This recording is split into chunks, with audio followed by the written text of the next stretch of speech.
NCERT. NCERT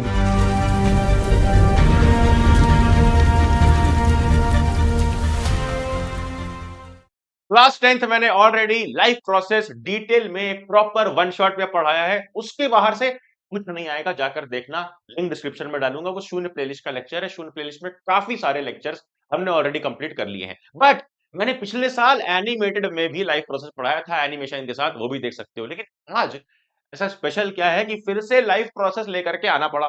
आज special ये है कि मैं तुम्हारे लिए ऑलरेडी सब कुछ मार्क करके आया हूं एनसीईआरटी में। एनसीईआरटी की एक एक लाइन, एक एक पॉइंट, कहां से क्वेश्चन आएगा, हर एक चीज लेकर के आया हूं। मतलब इसके बाहर से एनसीईआरटी दोबारा रिवाइज करने की जरूरत नहीं पड़ेगी। केवल 30 मिनट में हम मिल करके करेंगे एनसीईआरटी स्वाहा। So let's begin life process. आ जाओ, सबसे पहले हम समझते हैं कि लाइफ क्या होती है। देखो, जैसे अगर एक डॉगी है, एक डॉगी है प्यारा सा, वो मूवमेंट करता है, चलता है चलता है चलता है। तुम पार्ले जी देते हो तो खाता भी है, देते हो तभी भौंकता नहीं। प्यारा सा डॉगी है, वो मूवमेंट कर रहा है। कौन सा? फिजिकल मूवमेंट कर रहा है, हाँ। बट वो लिविंग क्यों है? क्योंकि उसके अंदर मॉलिक्यूलर मूवमेंट भी है। मतलब मॉलिक्यूलर मूवमेंट क्या होता है? जब देखो, तुमने 9th क्लास में सेल पढ़ा था, सेल के अंदर कई सारे ऑर्गेनेल्स थे, प्लास्टिड्स, माइटोकॉन्ड्रिया, सेल वैक्यूल। तो वो सब क्या करते थे? सेल के अंदर जो ये सब थे, ये आपस में कुछ कुछ करते रहते, प्रोसेस, आपस में मूवमेंट होता था। यानी हमारे सेल तक के अंदर मूवमेंट्स होते हैं मॉलिक्यूल लेवल पे। जहां मॉलिक्यूल लेवल पे मॉलिक्यूलर मूवमेंट होता है, वो ही लिविंग होता है। ऐसा क्यों भैया? देखो, क्योंकि फिजिकल मूवमेंट यहां आया। अगर तुम सिर्फ ये मान लो कि जो फिजिकल मूवमेंट करेगा सिर्फ वही लिविंग है, तो ये देखो, ये एग्जांपल देखो, एक पेशेंट कोमा में है। जो कोमा में है वो कोई फिजिकल मूवमेंट नहीं कर रहा है, वो बेड पे चुपचाप लेटा हुआ है ना, राम राम राम, अल्लाह अल्लाह अल्लाह, जो भी वो कर सकता है वो कर रहा है। बट भी इसकी बॉडी में मॉलिक्यूलर मूवमेंट हो रहा है, सेल्स मूव कर रहे हैं, बाकी सारी चीजें मूव कर रही है, इसलिए इसको लिविंग मांगते हैं। उसी तरीके से वायरस जब आउटसाइड होस्ट होता है, यानी जैसे कोविड-19 वायरस था, जब वो बाहर था हमारी बॉडी के, तब वो हमारा घंटा कुछ बिगाड़ नहीं पाया। तक हम उसके सामने बिल्कुल दाऊद इब्राहिम थे। बट जैसे ही वायरस हमारे अंदर आता है, हमारी बॉडी में चेंजेस होते हैं, हमारी बॉडी आउट ऑफ कंट्रोल चली जाती है। क्यों? क्योंकि जब वायरस बाहर होता है ना, तो कोई मॉलिक्यूलर मूवमेंट नहीं होता है, वो नॉन लिविंग होता है इसीलिए। बट जैसे ही इनसाइड होस्ट आता है, होस्ट यानी हमारी बॉडी के अंदर आता है, मॉलिक्यूलर मूवमेंट स्टार्ट होता है और वो लिविंग कहलाता है। याद रखना, वायरस का ये स्पेशल केस काफी इंपॉर्टेंट है। मतलब लिविंग कौन होगा? सिंपल, जिसके अंदर मॉलिक्यूलर मूवमेंट शो होगा वही लिविंग माना जाएगा। चलो, अब लाइफ प्रोसेस चार तरीके की है। जैसे कई लोग बेचारे जिंदा रहने के लिए रेंट पे रहते हैं, जैसे मैं खुद यहाँ पे रेंट पे रह रहा हूँ, RENT, वही RENT है लाइफ प्रोसेस। RENT, आर मतलब रेस्पिरेशन, जिससे एनर्जी निकलती है, फिर ई से एक्सक्रीशन, एन से न्यूट्रिशन, एंड टी से ट्रांसपोर्टेशन। सबको डिटेल में पढ़ेंगे। आ जाओ शुरू करते हैं, एक एक करके सबको सबको सबको सबको सबको। नीचे आओगे तो एनसीईआरटी में एक चीज लिखी है कि सिंगल सेल्ड ऑर्गेनिज्म में, जो भी सिंगल सेल्ड ऑर्गेनिज्म होते हैं, जैसे कि मैं अगर यहाँ पे ड्रॉ करूं, अमीबा कुछ इस तरह का होता है, अभी हम आगे देखेंगे, तो ये सिंगल सेल्ड है। इधर डिफ्यूजन से कुछ भी आया और इधर एक्सक्रीशन से निकल गया। मतलब सिंपल डिफ्यूजन से काम चल जाता है क्योंकि एक सेल का है। लेकिन मल्टी सेलुलर में ऐसा काम नहीं चल पाता है। क्यों? क्योंकि मल्टी सेलुलर ऑर्गेनिज्म में सारी सेल्स आपस में डायरेक्ट कांटेक्ट में नहीं होती है। जैसे मेरे हाथ की सेल, पैर की सेल काफी दूर है, तो वहां डिफ्यूजन से काम नहीं चलेगा। वहां कोई प्रॉपर सिस्टम चाहिए, न्यूट्रिशन का, ट्रांसपोर्टेशन का, एक्सक्रीशन का। वही सब हम पढ़ेंगे। ये लाइन मैंने हाईलाइट किस लिए करी? क्योंकि यहां पर बार बार क्वेश्चन इस लाइन से आता है। और जितने भी एनसीईआरटी के सॉल्यूशंस हैं, क्विज हैं, वो सब तुम्हें हमारे पढ़ लक्ष्य ऐप पर मिल जाएगा। फ्री ऐप है, लिंक डिस्क्रिप्शन में है। आ जाओ, अपने ऐप का सस्ता सा प्रमोशन करते हुए आगे बढ़ते हैं और इसको देखते हैं। क्या है मोड्स ऑफ न्यूट्रिशन? अरे भैया 8th क्लास में पढ़ा था, बस एक बार देख लो, ऊपर ऊपर से, सिंपल है बहुत। क्या? ऑटोट्रॉफिक यानी जो खुद से खाना बना पाए, जैसे कि green plants, blue green algae, ये दो एग्जांपल है। फिर हेट्रोट्रॉफिक, जो दूसरे का खाना लेते हैं, जो दूसरे का टिफिन बॉक्स खाते हैं, वो खुद से नहीं बना पाते हैं खाना। जैसे कि होलोजोइक, जैसे जो होलोजोइक का मतलब होता है जो बाहर रखा हुआ खाना पहले अपने अंदर ले और अंदर उसको ब्रेक डाउन करे। जैसे कि हम लोग बाहर से खाना नहीं, बाहर ही तोड़ के नहीं खाते हैं, अंदर लेते हैं, फिर अंदर सारा डाइजेशन होता है। होलोजोइक। सैप्रोट्रॉफिक, जो डेड एंड डिकेइंग मैटर पे सरवाइव करते हैं, कुछ मर गया जाकर वहां पे खा रहे हैं, जैसे वल्चर वगैरह हो गया। फिर उसके बाद आता है पैरासिटिक। अब ये पैरासिटिक क्या है? पैरासिटिक मतलब कि वो मरा हुआ चीज नहीं खाते हैं, इंस्टेड जिंदे आदमी के अंदर बड़े अच्छे से गेस्ट बन के आएंगे और उसका खून चूसेंगे, यानी न्यूट्रिशन निकालेंगे। जैसे हमारी बालों में जू होती है, बाल में जू है, वो क्या कर रही है? लीच बैठा हुआ है, अपना काम कर रहा है। Lice and leech, leech also, leech mean मतलब जोक, जो गाय भैंस पर जोक चिपक जाता है, वो भी खून निकाल के न्यूट्रिशन निकालता है। तो ये सारे एग्जाम्पल हो गए। अब नीचे आओ, अब हमारा फोकस होना चाहिए इधर। इधर इधर भैया किधर फोकस क्या होना चाहिए इधर देखो ये फोटोसिंथेसिस की रिएक्शन तो हमने पहले भी पढ़ी है। हमने ये भी पढ़ा है फोटोसिंथेसिस 3 तरीके से होता है, 3 स्टेप में 1 2 3। ये तीनों स्टेप भी पता है कि लाइट एनर्जी पहले आएगी, फिर उसके बाद लाइट एनर्जी केमिकल एनर्जी में टूटेगी, वो केमिकल एनर्जी H2O को तोड़ देगी हाइड्रोजन और ऑक्सीजन में। फिर उसके बाद तीसरा स्टेप क्या था, कार्बन डाइऑक्साइड से कार्बोहाइड्रेट बन जाएगा। बट इंपॉर्टेंट यहाँ पे क्या है, लोग तुम्हें जो नहीं बताते हैं और जो एग्जाम में आता है वो है ये नहीं बेटा, ये नहीं। वैसे तो मैं बड़ा सख्त लौंडा हूं, बट यहाँ मैं भी फिसल गया, लेकिन तुम्हें देखना है यहाँ पे, यहाँ पे फोकस करो। क्या ये, क्या ये? अरे ये डेजर्ट प्लांट्स हैं, ज़ेरोफाइट्स। डेजर्ट प्लांट्स का स्पेशल केस है क्या कि वो नाइट आउल होते हैं। वो ये तीनों प्रोसेस को 1 2 3 स्टेप में नहीं करते हैं। बाकी सारे plants step by step follow करेंगे, स्टेप 1 2 3। लेकिन डेजर्ट प्लांट्स क्या करते हैं, रात को ही कार्बन डाइऑक्साइड ले लेते हैं। रात को कार्बन डाइऑक्साइड ले लिया, एक एसिड बना लिया, एक इंटरमीडिएट। उसके बाद जब दिन आएगा तो वो कार्बन डाइऑक्साइड से कार्बोहाइड्रेट्स में कन्वर्ट होगा, यानी कि स्टार्च बनेगा। जो भी उनका खाना है वो बनेगा। ऐसा क्यों करते हैं, ताकि अपना स्टोमेटा ये रात को ओपन करें। दिन में ओपन करेंगे अगर डेजर्ट प्लांट्स तो दिन में काफी ज्यादा वाटर लॉस हो जाएगा, क्योंकि ऑफ कोर्स डेजर्ट प्लांट्स है, बहुत ज्यादा धूप होती है वहां पे। ठीक है, यहाँ पे ये पॉइंट लिखा है और सबसे इंपॉर्टेंट है, कई सालों तक इसमें से क्वेश्चन आया है, इसलिए मैंने बता दिया। देखो नीचे आओ, एक्टिविटी 5.1। इसमें हमें सिंपली ये जानना है कि जहां पर भी पेड़ में जहां पर भी क्लोरोफिल होगा, देखो ये हरा वाला एरिया, पूरे क्लोरोफिल पूरे एरिया पे, पूरे पेड़ पे, पूरे पत्ती पे डाला गया था आयोडीन। पूरी पत्ती पे आयोडीन डाला। बट ब्लू एरिया कहाँ कहाँ पे आया, जहां पे ग्रीन था, मतलब जहां पे क्लोरोफिल था। ये दिखाता है कि क्लोरोफिल इंपॉर्टेंट है फोटोसिंथेसिस के लिए, क्योंकि जहां जहां ग्रीन एरिया था, जहां जहां क्लोरोफिल था या क्लोरोप्लास्ट था, वहीं वहीं आयोडीन के गिरने पे ब्लू कलर आया, मतलब वहीं वहीं स्टार्च बना था, मतलब वहीं वहीं फोटोसिंथेसिस हुआ था। और क्लोरोफिल करता क्या है, क्लोरोफिल लाइट एनर्जी को ट्रैप करता है, लाइट एनर्जी को एब्जॉर्ब करता है। चलो अब नीचे आओ, नीचे आओगे तो दिखेगा ये एक डायग्राम जो कि इंपॉर्टेंट है, सबसे इंपॉर्टेंट डायग्राम। देखो बीच में, यहां पर ये बीच में, ये और ये बीच में जो है वो है स्टोमेटा। जैसे क्लोरोफिल लाइट एनर्जी लेता है, स्टोमेटा गैसेस का एक्सचेंज देखता है। अब बंद कब होगा, खुलेगा कब, ये मैनेज करता है गार्ड सेल। गार्ड सेल ऐसा देखो जो लगा हुआ है, ये एक, इधर एक, इधर एक। जब इन्हीं गार्ड सेल्स के अंदर वाटर घुस जाता है तो क्या होता है, ये फूल जाएंगी। वाटर घुसा, स्वेल हो गई, और जब फूलेंगी तो बीच का जगह खाली हो गया। जब फूलेंगी बीच का जगह खाली हो गया, बीच में क्या था, देखो गार्ड सेल के बीच में क्या था, स्टोमेटा। तो जब ये फूलेंगी तो स्टोमेटा ओपन हो जाएगा, और जब पानी निकल जाएगा तो ये श्रिंक हो जाएंगी, और जब श्रिंक होंगी बीच का एरिया ढक जाएगा, यानी स्टोमेटा बंद हो जाएगा। पीछे वाली एक्टिविटी में क्या आता है, ध्यान से देखना। इसमें ना एक प्लांट में कुछ भी नहीं रखा गया, नॉर्मल है।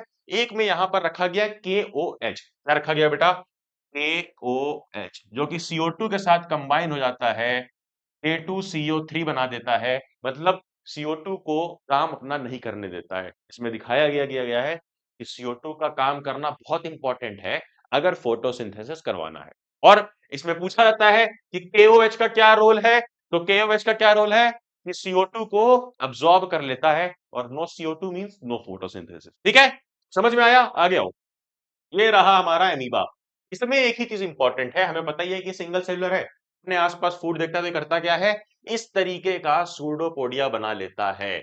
सूडोपोडिया की स्पेलिंग याद रखना, सूडो मीन्स होता है फॉल्स, पोडिया मीन्स पैर, यानी झूठे पैर बना लेगा, पकड़ के उसको अंदर अंदर कर लेगा, खा लेगा फूड वैक्यूल बना के, और इजेशन भी कर लेगा। ये क्या है पूरा का पूरा प्रोसेस, न्यूट्रिशन इन अमीबा। ये भी डायग्राम काफी बार आता है, देख लो। चलो आगे आओ, काफी लंबा चैप्टर है, थोड़ा जल्दी चलना पड़ेगा, थोड़ा फास्ट फास्ट चलना पड़ेगा। आओ उधर, इधर आओ, इसको देखेंगे ध्यान से। हमें ये सब पता है कि भाई बॉडी पार्ट्स क्या होते हैं, हमारी बॉडी के पार्ट्स हैं, पता है, सबको पता है। बट इधर जब आओगे तो तुम्हें मिलेगी असली चीज, जो कि तुम्हें देखनी है बड़े ही ध्यान से। क्या, सबसे पहले खाना आता है माउथ में, ऑफ कोर्स हम माउथ से खाना खाते हैं, उसमें क्या होता है, टीथ, दांत। दांत क्या करता है, खाना चबाता है, च्यू करता है, बस उतना काम है।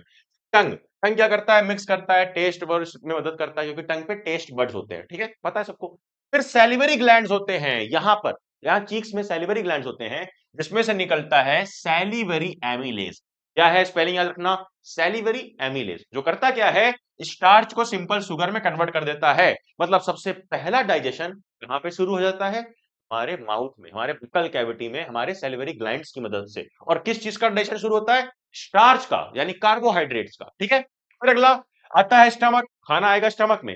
खाना स्टमक में कैसे आता है, ध्यान से देखो, इस पाइप से, बीच में ये पाइप लगी हुई है और इस पाइप में एक यूं यूं यूं यूं यूं यूं यूं यूं यूं यूं जैसा मूवमेंट होता है, जिसको हम लोग पेरिस्टालसिस कहते हैं। ठीक है, चलो, अब ये रहा स्टमक। स्टमक में एक आवाज आती है, जरा जोर से बोलना। इसको छोड़ दो, इस टाइम पे जोर से बोलना, पेप्सी मेरी है। भाई मैं तो जब खाना देखता हूं मैं बोलता हूँ पेप्सी मेरी है यार, मैं पेप्सी पीऊंगा। बस वही, मेरे पेट से आवाज आई पेप्सी मेरी है, मतलब पेप्सी का पेप्सिन, म्यूकस, एचसीएल। मतलब पेट में तीन चीजें हैं, पेप्सिन, म्यूकस, एचसीएल। तीनों का काम क्या है?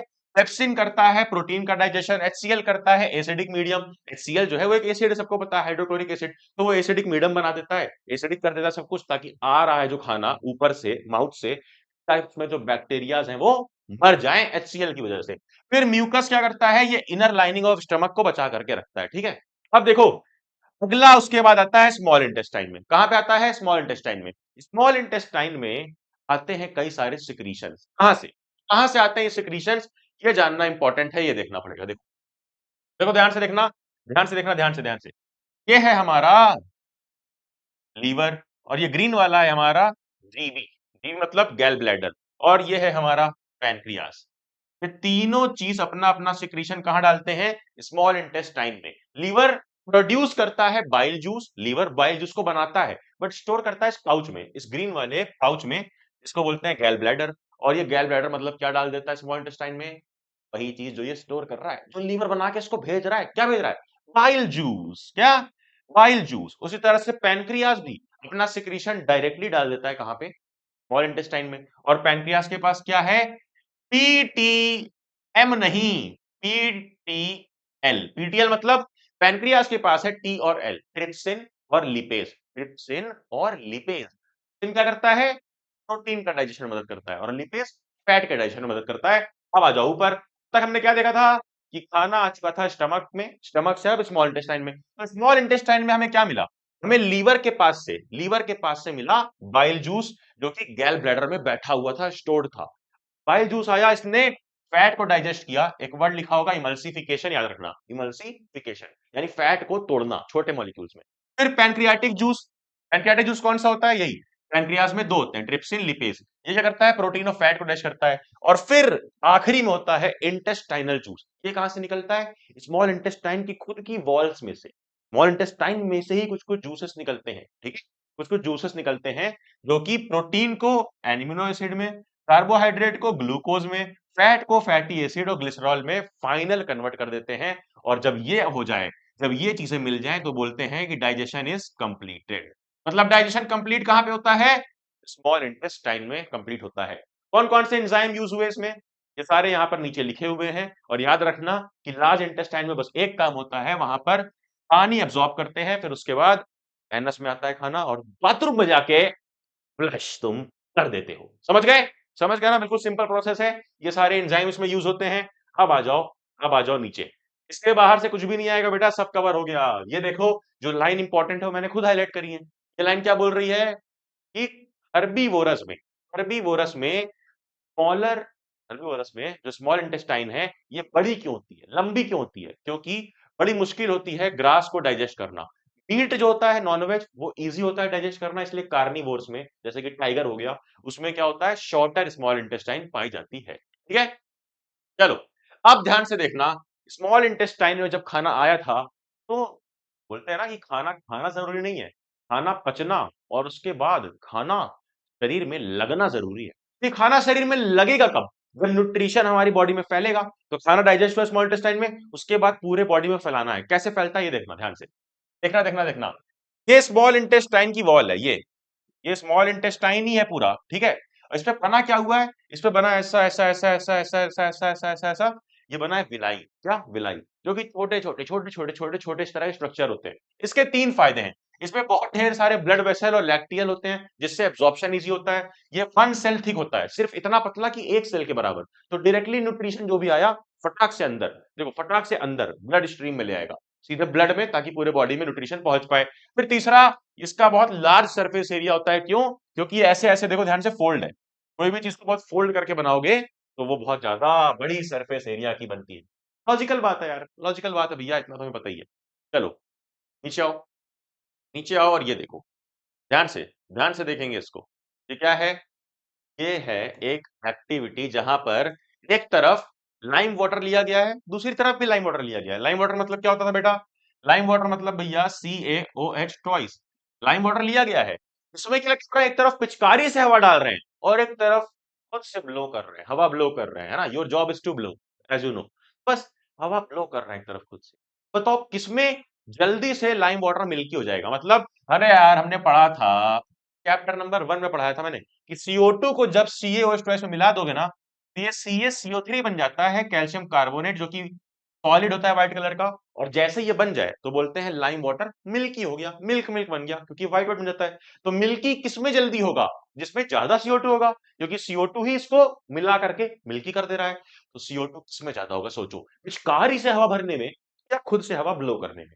ऑफ कोर्स इसमें खुद से हवा ब्लो करने में, क्योंकि हम ज्यादा मात्रा में कार्बन डाइऑक्साइड ही छोड़ते हैं। और पिचकारी जब करोगे तो आसपास की सारी एयर, सारी तरह की गैसेस के अंदर जाएगी, कार्बन डाइऑक्साइड कम पड़ जाएगी as compared to our exhalation. जब हम एक्सहेल करते हैं तो कार्बन डाइऑक्साइड छोड़ते हैं। ये इस एक्टिविटी में पूछा गया है, फर्मेंटेशन में क्या बनता है बताओ? फर्मेंटेशन में क्या बनता है? दो चीजें, CO2 और एल्कोहल, दो चीजें, ठीक है। चलो नीचे आओ, नीचे आओ, नीचे आओ, नीचे आओ, नीचे आओ, नीचे आओ इधर।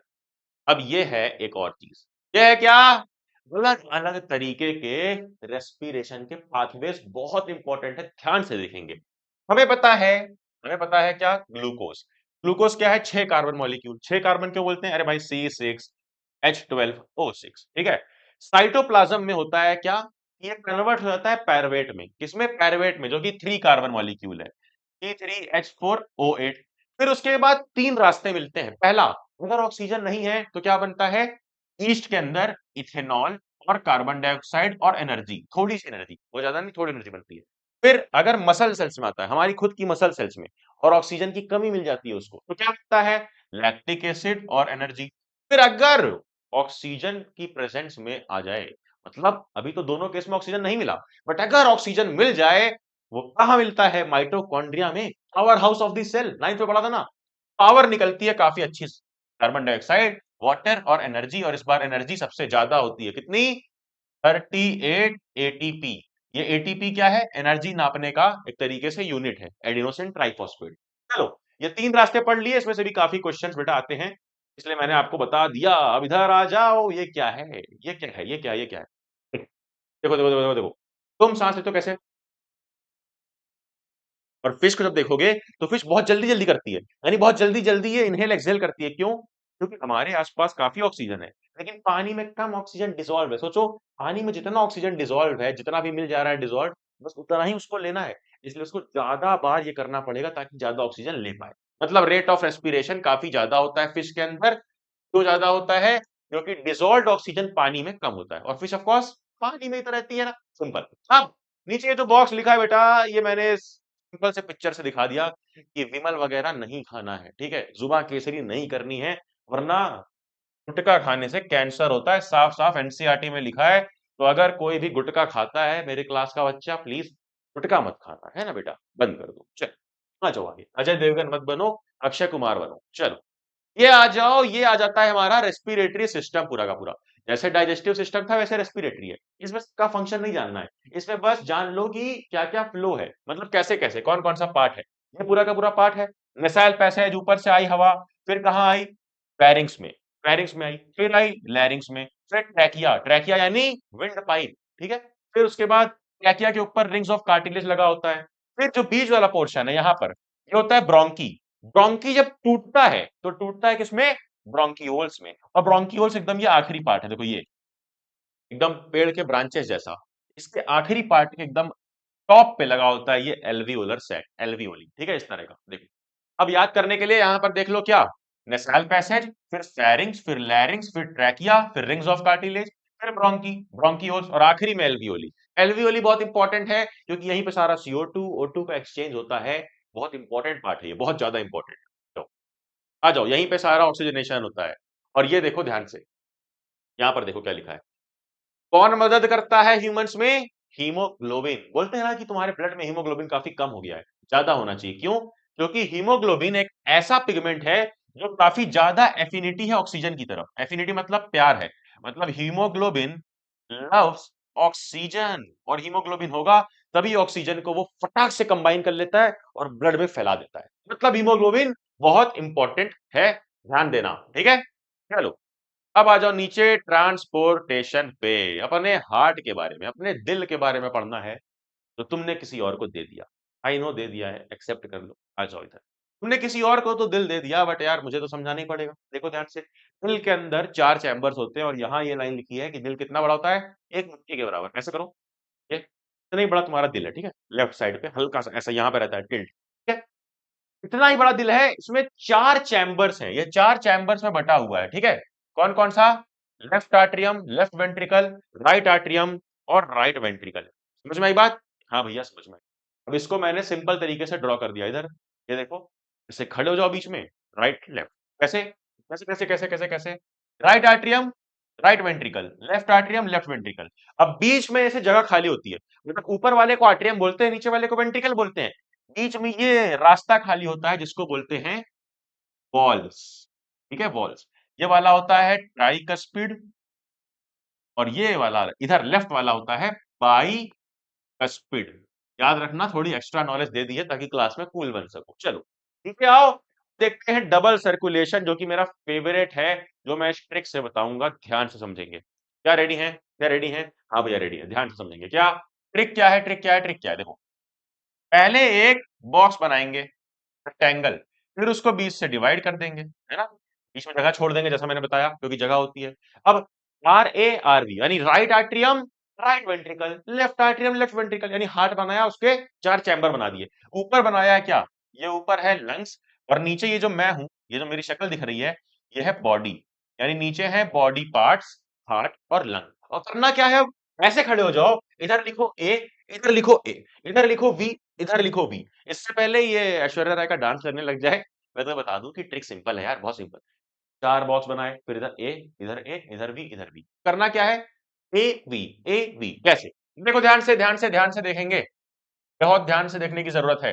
बॉडी से ऐसे ब्लड आएगा ये वी के पास, और जब मैं वी बोलूंगा तुम बोलोगे ए। ए किधर है? ये राइट आट्रियम। राइट आर्टियम से नीचे जाएगा, क्योंकि ए के बाद आएगा वी। देखो, वी, ए, वी, फिर वी के बाद ए, यानी राइट वेंट्रिकल से ए की तरफ, फिर ए के बाद लंग्स के थ्रू होते हुए वी, और फिर वी से ए से फिर से नीचे वी। ए के बाद हमेशा वी के बाद हमेशा ए। ये ट्रिक बड़ी कमाल की है, काफी सारे बच्चों को मदद करती है, इसलिए मैंने तुम्हें भी बता दी। ये एवी है क्या? ये है पुल्मोनरी आर्टरी, ये है पुल्मोनरी वीन जो मैंने पढ़ाया है ऑलरेडी, ये है अओर्टा, अओर्टा यानी बॉडी की सबसे बड़ी आर्टरी, और ये है वेना कावा, वेना कावा यानी बॉडी की सबसे बड़ी वीन, ठीक है। इधर वाला पूरा साइड, ये राइट वाला पूरा साइड होता है डीऑक्सीजनेटेड, और लेफ्ट वाला पूरा साइड होता है ऑक्सीजनेटेड, यानी यहाँ ऑक्सीजनेटेड ब्लड है, यहाँ डीऑक्सीजनेटेड। ये सेपरेशन क्यों जरूरी होता है? ताकि अच्छी अमाउंट में एनर्जी प्रोड्यूस हो पाए। और देखो, ये होता है डबल सर्कुलेशन। यहाँ पर देखो, ये मैंने बताया, ये नीचे बॉडी वाला पार्ट हो गया, इधर से जा रहा है फिर हार्ट में आ रहा है, और ये ऊपर लंग्स वाला पार्ट हो गया, फिर इधर से जा रहा है, मतलब एक बार हार्ट में गया, फिर लंग्स में गया, फिर एक बार हार्ट में आया, यानी हार्ट में 2 बार आता है बेटा, तो डबल सर्कुलेशन बोलते हैं। ध्यान से एक बार वीडियो थोड़ा पीछे करके देखना, समझ में आ जाएगी, बहुत काम की ट्रिक है। चलो चलो चलो चलो चलो, अब ये बात याद रखना कि फिशेस के अंदर क्या होता है, सिर्फ 2 चैम्बर हार्ट होता है, हमारे अंदर तो 3 चैम्बर है। उसी तरह एम्फीबियंस के अंदर 3 चैम्बर्ड हार्ट होता है, और हमारे अंदर 4 चैम्बर होता है। एम्फीबियंस जैसे कि फ्रॉग्स, ठीक है। चलो चलो, अब ये एक सवाल करके बता दो, जो पिछले साल आया था, मैंने डायरेक्टली उठाया है। इसका आंसर मुझे कमेंट में फटाफट से दे दो, बहुत इजी है, जो बताया अभी वही है। चलो, आ जाओ इधर इधर इधर इधर इधर नीचे, लिम्फ। लिम्फ में क्या इंपॉर्टेंट है? लिम्फ क्या होता है कि there is another type of fluid in the transportation. अरे भाई, ट्रांसपोर्टेशन किससे हो रहा है? ब्लड से। ब्लड के साथ साथ एक और चीज से होता है, वो होता है लिम्फ। क्या? लिम्फ, ठीक है। लिम्फ में इंपॉर्टेंट क्या याद रखना है कि ये क्या कैरी करता है? Digested and absorb fat. Fat कहां से? इंटेस्टाइन से। And drains access fluid from extra cellular space back into the blood. मतलब जो भी फैट ये लेता है, वापस ले जा करके ब्लड में डाल देता है, यानी ब्लड की हेल्प कौन करता है? लिम्फ। और लिम्फ और ब्लड में काफी सारे डिफरेंस है, इसको समझ लेना। चलो, ये क्या है भाई? प्लांट्स के अंदर भी तो ट्रांसपोर्टेशन होगा, हमारे अंदर हो रहा है। प्लांट्स के अंदर भी होगा। प्लांट्स के अंदर बड़ा सिंपल है, दो चीजें हैं, जाइलम, फ्लोएम। जाइलम क्या करता है? जाइलम करता है वाटर का ट्रांसपोर्ट, और फ्लोएम क्या करता है? फूड का, यानी जो कार्बोहाइड्रेट स्टार्च जो बना रहा है प्लांट उसका। देखो आओ, नीचे आओ, सब समझ में आ जाएगा। नीचे आओ, नीचे आओ, नीचे के अंदर कैसे? यहां से बहुत तेजी से पानी जाता है। अब ये फोर्स जो है पानी के जाने का ऊपर, ये बढ़ जाता है जब ऊपर सूरज हो। सूरज क्या कर रहा है? ऊपर से खींच रहा है, जैसे तुम फ्रूटी का पैकेट में फ्रूटी का स्ट्रॉ डाल के खींचते हो ना, तो नीचे वाला ऊपर आता है। बिल्कुल उस तरीके से सूरज खींच रहा है और पानी ऊपर जा रहा है। और अब क्या हो रहा है? पानी वाटर वेपर की फॉर्म में इस सूरज की वजह से लूज हो रहा है, पानी वाटर वेपर की फॉर्म में निकल रहा है। इसी प्रोसेस को बोलते हैं बेटा ट्रांसपीरेशन। जब एरियल पार्ट से, प्लांट के एरियल पार्ट से, वो पार्ट जो हवा में है, ऊपर है, उन पार्ट से पानी निकलने लग जाए वाटर वेपर की फॉर्म में, उसको बोलते हैं ट्रांसपीरेशन। ठीक है? फिर नीचे देखो, ट्रांसपीरेशन डे टाइम में काफी फास्ट होता है। ऑफ कोर्स, क्यों होता है फास्ट? क्योंकि डे टाइम में स्टोमेटा ओपन होता है और डे टाइम में ऊपर सूरज भी होता है, तो पुल काफी स्ट्रांग होता है। और as a guy you should know the power of pull. आओ आगे, आओ आगे, आओ आगे, आओ आगे।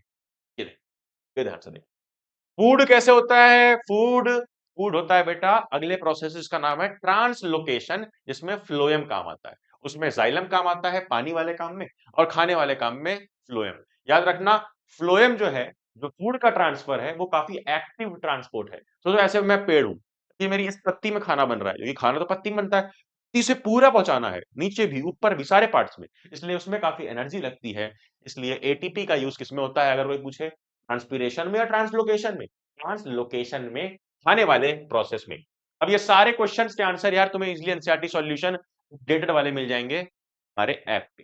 देखो, अब हम आ चुके हैं किडनी के बारे में पढ़ने में, यानी आईफोन के बारे में। कई लोग अपना आईफोन बेच के किडनी लेते हैं।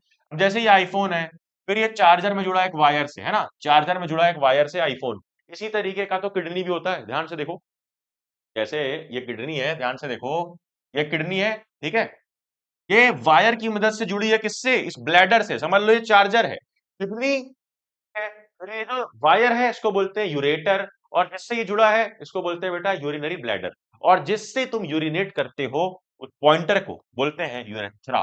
समझ में आई बात? बहुत बढ़िया। ये क्या करता है? किडनी क्या करता है? किडनी हमारे ब्लड को प्यूरिफाई करता है, वेस्ट मटेरियल को निकाल करके। कैसे? नेफ्रॉन की मदद से। ये नेफ्रॉन जो है, ये नेफ्रॉन बड़ी काम की चीज है, यही सारा मदद करता है किडनी का। किडनी के अंदर बहुत सारे नेफ्रॉन होते हैं, ध्यान से देखोगे। आ जाओ, आ जाओ, ध्यान से देखो एक एक पार्ट को। सबसे पहले ये याद रखो कि ये क्या है? रीनल आर्टरी, यानी एक आर्टरी आ रही है रेड कलर की। ये आर्टरी आई ऐसे, यहाँ पर ऐसे घूमी थोड़ी सी, फिर ऐसे निकल गई। मतलब जो भी ब्लड इसमें आना था, वो हल्का गोल गोल घूमना था रोलर कोस्टर राइड पे, और फिर निकल जाना था। होता क्या है, जब ब्लड आता है इतना प्रेशर में आता है कि जब यहाँ गोल गोल घूमता है इस पार्ट के अंदर, जिसको ग्लोमीरुलस बोलते हैं, गोल गोल घूमने से याद कर लो, ग्लोमीरुलस एक बिल्कुल गुच्छा टाइप का बना होता है, छन्नी टाइप का। जब इसमें से ब्लड ऐसे इधर आना था, इस ब्लड इतना प्रेशर से आया कि ब्लड के अंदर होता है प्लाज्मा, और प्लाज्मा में कुछ न्यूट्रिएंट्स होते हैं, वो सारे न्यूट्रिएंट्स आ गए इधर, यानी छन्नी के इस साइड। और छन्नी के इस साइड क्या है? दूसरा पार्ट, जिसको बोलते हैं पीसी। पीसी है बहुत बड़ा, ये क्या है पीसी? बाउमेंस कैप्सूल, ये पीला वाला पार्ट बाउमेंस कैप्सूल। अब इसमें कई सारा न्यूट्रिएंट आ गया है, और बाउमेंस कैप्सूल से न्यूट्रिएंट पूरे के पूरे इस पीले पार्ट में चला गया है। बट हमें क्या करना है, इस पीले पार्ट में जो भी न्यूट्रिशन गया है उसको वापस लेना है। और हो सकता है कुछ कुछ वेस्ट प्रोडक्ट भी गया हो, जैसे यूरिया हो गया, एमिनो एसिड हो गया। जो वेस्ट प्रोडक्ट है उसको हटा दो, जो काम का न्यूट्रिशन है उसको वापस ले लो। अब ये कैसे होगा? कैसे होगा?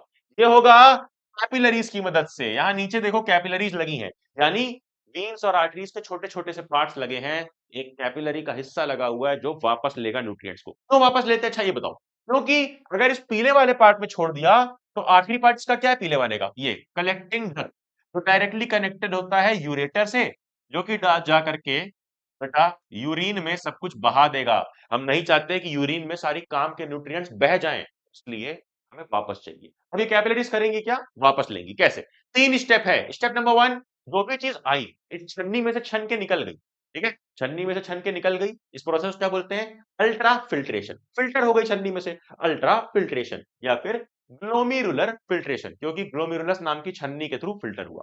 फिर दूसरा, जो भी न्यूट्रिएंट्स या फिर काम की चीजें यहाँ पे दिख रही हैं, उस न्यूट्रिएंट को इस पार्ट में यानी कि इस पूरे पार्ट में एब्सॉर्ब किया जाएगा, वापस सिलेक्टिवली अब्सॉर्ब किया जाएगा, तो रीअब्सॉर्ब बोलेंगे। क्यों सिलेक्टिवली? क्योंकि जो वेस्ट है वो तो ये कैपिलरीज वापस नहीं रीअब्सॉर्ब करेंगी, काम की चीजें रीअब्सॉर्ब करती हैं, वेस्ट प्रोडक्ट को छोड़ देती हैं कि वो यूरिन बन के निकल जाए, इसलिए क्या बोलते हैं इसको, selective reabsorption, step number 2। And step number 3 क्या है, यहां पर जब आए जो भी वेस्ट है कलेक्टिंग डक्ट में आया, यूरेटर में आया और यूरिन बन गया, जैसे कि यूरिया वगैरह। ठीक है, अब याद रखना नेफ्रॉन के कुछ कुछ पार्ट्स रेफरेंस बुक में तुम्हें पढ़ाए जाते हैं, जो कि मैंने यहाँ पर ऑलरेडी लिख दिया है, सबके फंक्शन भी लिख दिए हैं, जिसको तुम देख सकते हो। नेफ्रॉन के 3 पार्ट होते हैं। पहला तो देखो बाउमेन, बाउमेन कैप्सूल, ठीक है, फिर ग्लोमेरुलस जो छन्नी था। अब जो ट्यूबुलर पार्ट है उसके 3 पार्ट, 3 में डिवाइड कर सकते हो। ये जो पहला वाला हिस्सा था वो पीसीटी, जो बीच कैसे यू शेप बना था वो लूप ऑफ हेनली, और आखिरी का डीसीटी, कलेक्टिंग डक्ट, जो कि फाइनली यूरिन बन जाता है। यूरिन बनेगी किस हिसाब से, जितना तुम पानी पियोगे, जितना पानी पियोगे उतना कम पानी वापस से कैपिलरीज रीअब्सॉर्ब करेंगी, तो ज्यादा बार बार टॉयलेट में जाना पड़ता है जब हम ज्यादा पानी पीते हैं, जाहिर सी बात है। अब याद रखना कि ये जो यूरिन है ये स्टोर होता है यूरिनरी ब्लैडर में, एक पाउच में, और जब नर्वस सिस्टम सिग्नल करता है कि आ हा कर दे बेटा, तभी तुम जाके कर देते हो, यानी वो नर्वस कंट्रोल में होता है। और कहां से, किस पार्ट से करते हो, यूरेथ्रा नाम के पार्ट से। स्टोर होता है यूरिनरी ब्लैडर में, और एक्सक्रीट यानी निकालते हो तुम यूरेथ्रा नाम के पार्ट से। आई होप शॉर्ट में 30 मिनट में मैं बहुत अच्छा एक्सप्लेन कर पाया, अपनी बेस्ट कोशिश मैंने करी। अगर तुम्हें लगता है कुछ डिटेल में पढ़ना है ना, तो वन शॉट लेक्चर डिटेल में मैंने रिसेंटली डाला था, या अभी कुछ महीने पहले, 1 महीना हुआ होगा, वो जाके देखना, बहुत काम का लेक्चर है। मैं लिंक डिस्क्रिप्शन में डाल दूंगा, इसका पूरा पीडीएफ पढ़ने से आप पर मिल जाएगा, जाके क्विज अटेम्प्ट करना। ठीक क्विज है बट इंपॉर्टेंट क्वेश्चन है, उसमें अटेम्प्ट करना। एक अच्छी क्वेश्चन बैंक की भी लिंक डिस्क्रिप्शन में डाल दूंगा, नोटिफिकेशन दबा देना कि आने वाले वीडियोस मिस ना हो। एंड देन करना क्या है, अरे जाना, पढ़ ले,